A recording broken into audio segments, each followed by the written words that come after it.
Welcome to my mini blog. तर आज आम्ही चाललो आहोत लोणावळा येथे. आज होती आमची साईट विजिट. आम्ही आर्किटेक्चर स्टुडंट. तर साईट विजिटला जाताना मध्ये छान व्ह्यू दिसलं तर आम्ही थांबलो. हे आमचा डान्स पण चालू झाला. मस्त रील्स फोटोज वगैरे सगळं उरकून घेतलं. मग तिथून आम्ही निघालो थेट रिसॉर्टला. हे बघा रिसॉर्टचा व्ह्यू. ओव्हरऑल तुम्ही रिसॉर्टचा व्ह्यूवरूनच ठरवू शकता की किती सुंदर आहे हे. आम्हाला तिथे परमिशन दिली तर आम्ही सगळं ते स्टडी वगैरे केलं कसं काय कुठे. पण त्याही सोबत एन्जॉय खूप केलं. यार ही फोटो काढते का व्हिडिओ ते समजलं नाही.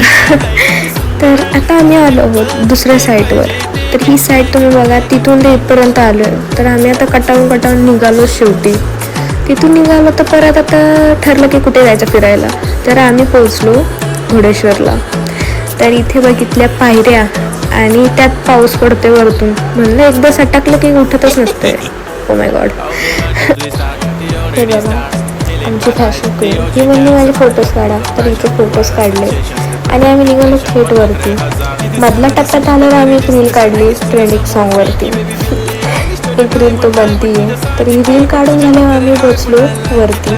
इथे वरती आहे बघा धिंगाणा करते माकड. हे सगळं नुसते धिंगाणा करणार, नुसतं वाढूपणा काहीतरी झालं आमचं. काय बोलत होते आता ते सांगतात तर नाही येणार. मी व्हिडिओमधला आवाजच बंद करून टाकला. म्हणलं चला आता आम्ही निघालो पुढे. नेमकं मंदिर दिसलं. इतकं भारी वाटलं. इतकं खूप झालं. चढ उतार रस्ते पार करून आम्ही वरती आलो. एवढं पावसाचं ही म्हणते मी एवढे मारू का. म्हणलं जा भाई त्याची मर तरी झालं. आणि तुम्हाला कळलं असेल काय बोलली ती. आता आम्ही थेट वरती आलो. हे बघा मंदिर किती सुंदर.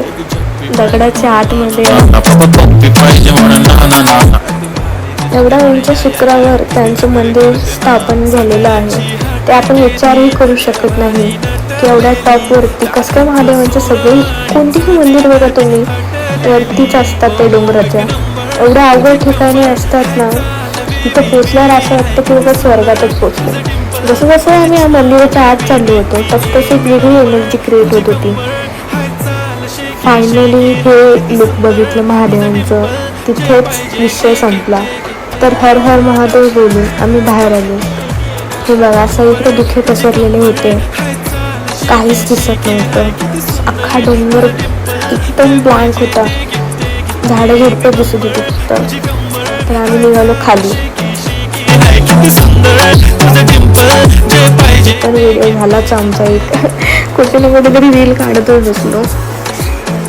बघा खाली जाताना पण जेवढी वर चढताना जेवढी भीतीने वाटली त्यापेक्षा खाली उतरताना वाटली.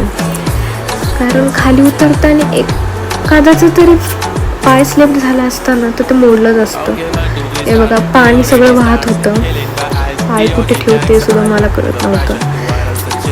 खूप पाणी होतं तिथून वरती. धबधबे पण वाहत होते. हे बघा आमची मस्ती. इथून इथपर्यंत प्रवास. तर आता दमलो आम्ही. शेवटी गाडीत झोपलो. झोपीत घरी पोचलो. Bye bye.